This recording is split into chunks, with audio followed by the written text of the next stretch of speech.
Hello, Marie. I haven't seen or heard from you since Whoppy kills Philip. So, how are you coping, Marie? Rita, how are you? It's been a while. I'm still alive and nicely thriving, thank God. Because if it wasn't for him, I could have lost not just my mind already, but my entire self. So how's life treating you? Well, like yourself, the good Lord has been gracious to me. Good health, nice job, an almost wholesome man, and a nice home. What more could one ask for? So my friend Cora will be stopping by soon to update me on what's happening in her life. She had a surgery done inside her mouth a couple weeks ago. Bad teeth, very bad teeth. She just eats too much candy, for goodness sake. Her entire family inherits bad teeth. Good Lord. Wow. I was going to say I know the feeling, but I just realized that I've never had bad teeth before. So I feel her pain. At one point in his life, my Uncle Wallace had his entire mouth filled with rotten teeth. They had to sedate him for a good month and a half before they could attempt to remove them. Wow, that sounds like horror. I'm glad he's doing okay now. Anyways, Marie, it was good hearing from you again. I got to run. I have to spruce up the dining room and make a few sandwiches before Cora arrives. It's always great hearing your voice, Marie. Hope we can catch up over lunch or dinner. Okay, Rita. It was very nice hearing from you, too.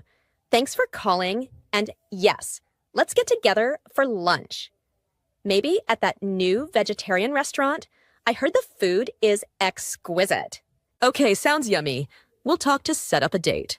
Until then, bye, Marie. Talk to you soon. Bye, Rita. Take care.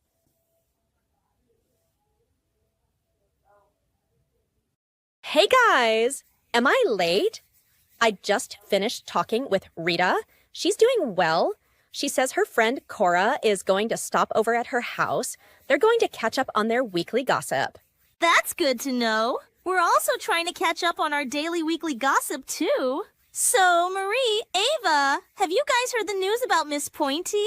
The lady who owns that big grocery store on Pullett's Lane? She died last night at age 67 at around 7 p.m., according to the news report. No, don't say it's true. I'm shocked.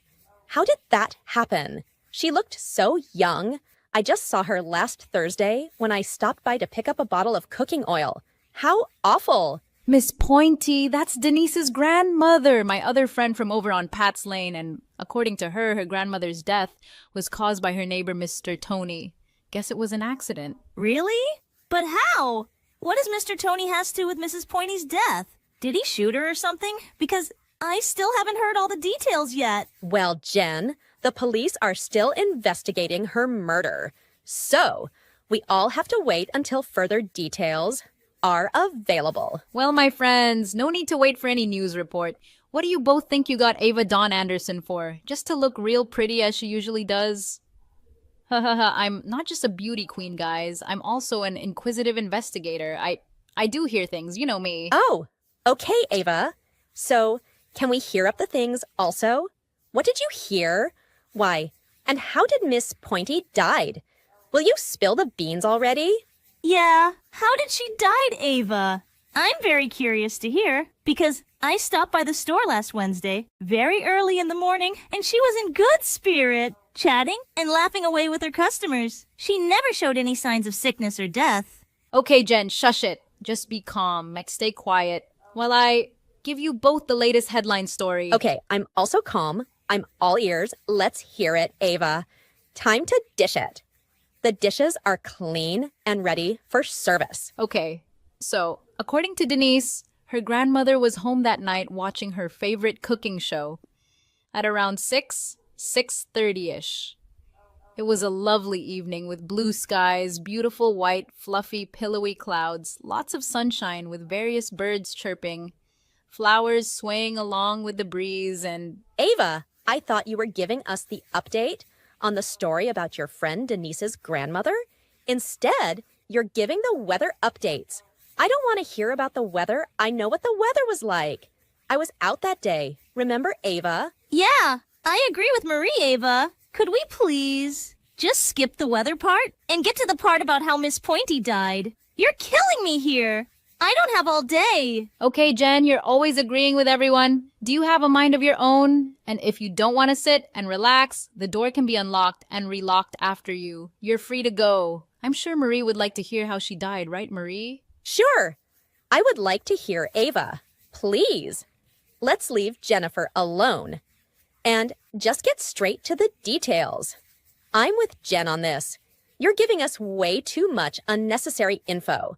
We love the weather, but right now, we would like to hear what was the cause of Mrs. Pointy's death. Yeah, that's what I was saying. We don't have all darn day. We don't want to hear the weather report. And who cares if it rains or shine? We can't do anything about it any damn ways. That's right, Jen. You're a bit sassy today. Anyways, let's lay out the details, shall we?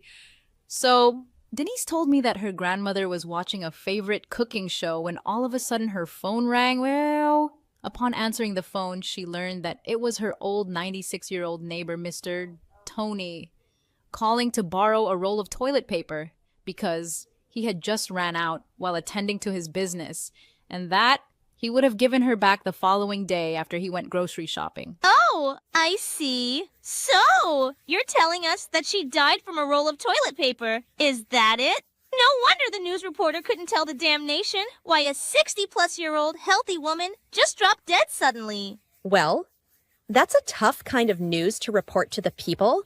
It's beyond tragic. Your poor little friend. Hope she and the family is doing well. I didn't finish telling the story, and you two sit there assuming how things happened. Wow. You two, anyways. So, according to Denise, her grandmother agreed to loan him the toilet paper, but under two conditions. One, that he returns her toilet paper the next day, and two, that he wraps himself up with a towel or something and not to arrive at her house undressed. So wait, Ava. You're saying that man, Mr. Tony, went to your friend's house butt naked? As in, just out of the womb naked? Is that what you're telling us here? Yes, that's exactly what I'm telling you guys. Denise told me that. Her grandmother told her that whenever Mr. Tony goes to the bathroom to do his number 2 businesses, he's as free as a bird, no clothes, as he claims, to tie him down, no heavy clothes too, stop not one drop. Ha ha ha ha ha ha ha. No clothes to stop one drop, not a drop. A free man Mr. Tony wanted to be. She said that she warned him not to arrive at her house undressed, but he did anyways. And I guess from the sight of seeing him, which I don't think there was much to see, she just wasn't expecting such a bad demeanor from him. Hence, when she saw him, she was shocked and horrified. He has no decency or respect for such an old, ancient man. Were they dating or something? Or they were just good old friends? Well, according to Denise, not sure how she knows that. She claimed they were just good friends, you know. Those type of neighbors, you watch my house while I'm away on vacation. I watch your house while you're away. That sort of friendship, she says. Okay, I see. 2 good, friendly neighbors, but one turns out to be a toilet paper killer, a roll killer. Ha ha ha ha ha ha ha. How awful. I feel bad for Miss Pointy. So he forgot to wrap himself up. He went over there, and from seeing him, she was shocked. She stumbled and hit her head on something. He then ran inside her house, called an ambulance, grabbed the toilet paper, ran back to his house instead of waiting for the ambulance. So when the ambulance finally got to her house, she was already dead. And you're telling me none of her other neighbors saw anything? They didn't see anything that could have alerted them to call someone. Wow! Seems like everyone minds their own damn business around there. That old tramp, at his age, he literally just committed a serious crime. Crime of the century. I hope they press charges. Well, I don't know. How they would charge him for murder, though. It's not like he deliberately killed her with his own hands. Do you guys see where I'm going with this case? Well, all I know is that this is a very unique case. We should all be glad we won't have to make a tough decision about his conviction, but I believe that he's partially responsible for her death. That's just my assumption. Yeah, he should serve some time. A few months or a year, maybe. He's scary. He just killed a woman over a roll of toilet paper. I know! He scares the death out of me, too. And I wasn't even there. No way! That poor woman. Jen and Marie, please stop it. This is a fragile and frail situation. We shouldn't joke about it. You know, in life, people do die from weird, silly, absurd occurrences. Remember, the young man who died from a long beard, his beard got stuck underneath his car tires while he was fixing it. He didn't realize that it got stuck, so while he was trying to get up, it got caught between the wheel and something else. The car accidentally drove off and pulled him along while he tried unsuccessfully to stop it, but in the end, he succumbed to the injuries and died. Well, I hope your friend is doing all right. I know how it must have felt. I remembered when my grandmother died, I cried for 29 days straight, non-stop. It was just an empty feeling inside. How comes I didn't hear about that month's worth of crying? Where was I? I'm curious to know why, Jennifer. I think she's lying. Remember, Jen is a storyteller, Marie. She only cried for like 3 hours, not no 29 days, non-stop like she wants you to believe. Jen hardly got any tears to begin with. Ha ha ha ha ha, right, Jen? Go to hell, Ava. Don't listen to her, Marie. I cried for 29 days. I almost never left my bedroom. My mom would bring me breakfast and sometimes dinner up to my room. I was a wreck. Okay, I'm glad you're doing extra great, Jen. We're always here if you need anything. Yes, we're here if you need anything, Jen. So the family is trying to sue Mr. Tony's soily behind, according to Denise. For every red, silvery, last cent that he does or does not have, I wish them the best.